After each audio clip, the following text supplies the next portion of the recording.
여러분 안녕하세요. 벌써 3강입니다. 이 3강에서는 수학 과제 탐구의 필요성에 대해서 알아보도록 하겠습니다. 자, 수학 과제 탐구가 왜 필요할까요? 우리는 수학 과제 탐구를 통해서 과연 어떤 능력을 키울 수 있게 될까요? 생각을 좀 해봤나요? 자, 선생님이 첫 번째로 제시할 수 있는 부분은 바로 문제를 발견할 수 있다라는 사실이에요. 무엇이 문제인지 모르는 것이 문제다라는 말이 있죠. 그동안 학습의 상당 부분은 교과서에 제시된 문제를 해결하는 것으로 생각하고 얼마나 많이 알고 있는가를 평가했기 때문에 문제 제기의 중요성을 소홀히 여기는 경우가 많았어요. 그런데 주어진 문제의 답을 찾는 것 못지않게 새로운 문제를 발견하고 나만의 질문을 만드는 연습이 연구의 출발점이 됩니다. 문제를 발견하는 방법으로 질문하기부터 시작할 수 있습니다.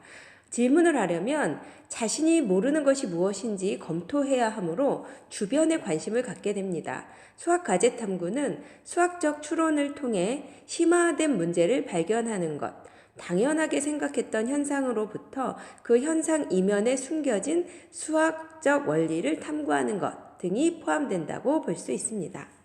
자, 두 번째로는 탐구하는 과정을 배울 수 있다. 자, 탐구라는 것은 필요한 것을 조사하여 찾아내거나 얻어냄 또는 진리, 학문 등을 파고들어 깊이 연구함이라는 사전적 의미를 가지고 있어요.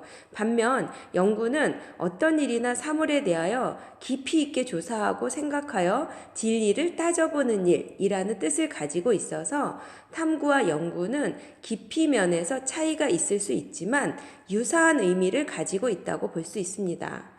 수학 과제 탐구는 문제의 발견에서 시작하여 문제를 해결하는 과정을 포함하고 있습니다.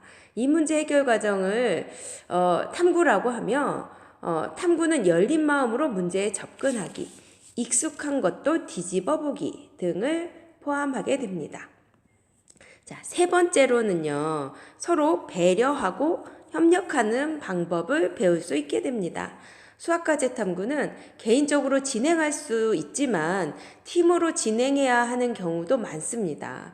서로 의견을 제시하고 표현하는 것에도 기술과 연습이 필요하겠죠. 내 의견만 옳다고 고집하는 독불 장군식의 전달은 팀원들의 동의를 얻을 수 없죠.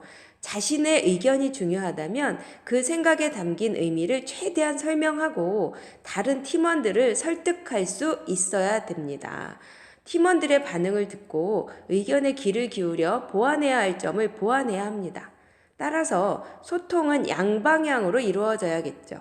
아무리 창의적인 제안이라도 팀원들이 서로 마음을 닫으면 탐구가 잘 되지 않겠죠. 다소 엉뚱해 보여도 여러 번 설명할 기회를 주고 의견을 주고받아 접점을 찾아야 끝까지 탐구를 진행할 수 있겠죠. 자, 이렇게 수학과제 탐구의 필요성은 크게 세 가지. 문제를 발견할 수 있다, 탐구하는 과정을 배울 수 있다, 서로 배려하고 협력하는 방법을 배울 수 있다라고 얘기할 수 있겠습니다. 어쩌면 우리 모두 상식적으로 생각할 수 있는 부분이었죠. 예.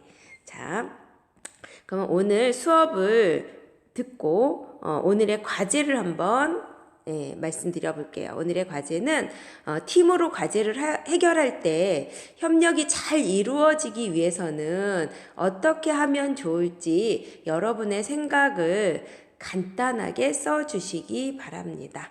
자, 오늘도 수고하셨습니다.